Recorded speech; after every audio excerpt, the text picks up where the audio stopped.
Ben Carson is back. They woke him up in time to participate in the election, but in this case, it's focusing on a particular policy, and it has to do with divorce, okay? Now, bear in mind for the context that Ben Carson not only at one point actually was leading in 2016 to be the Republican nominee. Very briefly, he beat Trump at a couple of polls.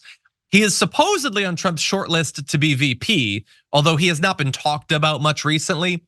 But that said, now he does want to talk about divorce. He has a new book, The Perilous Fight, and he says that no-fault divorce needs to go bye-bye. Now, if you're not familiar with this, it's basically the idea that you can end a marriage without having to show that one person was at fault, basically.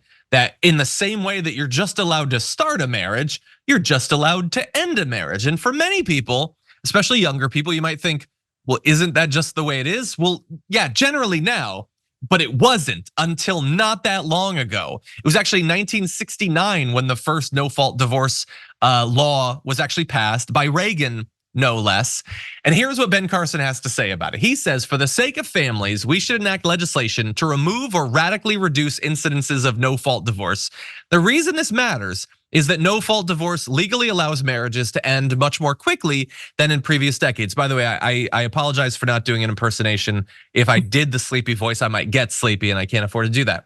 When there are relatively few legal or financial consequences connected with the divorce, it's natural for people to gravitate towards that option when their marriage hits a rough patch. Okay, I don't necessarily disagree with anything that he says there. If it's easier to get divorced, people probably will get divorced more often. And it definitely probably has led to more divorces. And what? What does this have anything to do with you, Ben Carson, or with the government? You believe as a Republican in a small government that gets to say whether people can get divorced or not? Well, if that's the case, then why don't they get to say whether they get married or not? And I understand that when it comes to same-sex marriage, they very much want the government to be the one to decide. Hey, I'm glad you're here. Listen, in order for the Damage Report to keep on going, we need viewers like you to become a member on YouTube. Can you click the join button on YouTube today? Thank you.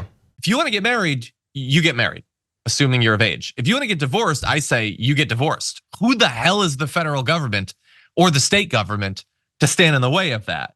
I cannot believe this is a thing that we now have to actually debate once again, Sharon, but what do you think?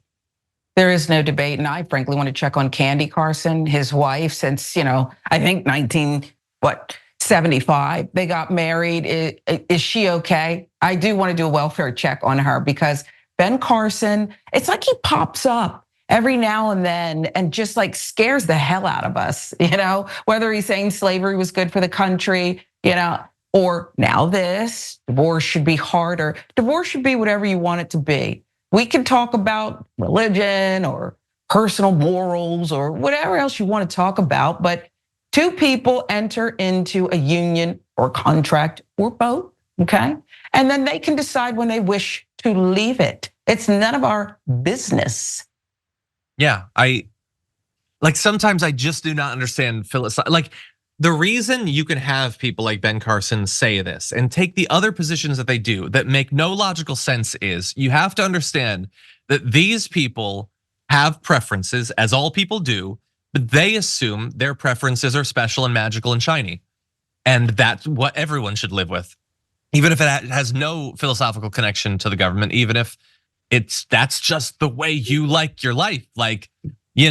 Maybe I like waking up and having 45 minutes of quiet time in the morning. Federal law, because I do it. So that's what everyone should have to. That's not how the government is actually supposed to work. What the hell are you talking about, Ben Carson? And by the way, it's not just Ben Carson. Right-wing pundits, Michael Knowles and Steven Crowder are pushing for this. In some of those cases, it's pretty clear why they want it to be harder for divorces to be achieved. A lot of them, even if they don't really have much to say about divorce, like the idea that this is a way men can control women and they know their audience of men desperately want more control. They have trained these men to be incapable of maintaining a successful relationship. So it sort of goes hand in hand that it should be harder to get out of the relationships that they've contributed to ruining. In any event, we will see if they start pushing for this, if there's actual progress at the state level, at the federal level to actually ban it. It seems crazy, but I also didn't think Roe v. Wade would be killed. So God only knows what the Supreme Court will have to say about this in the near future.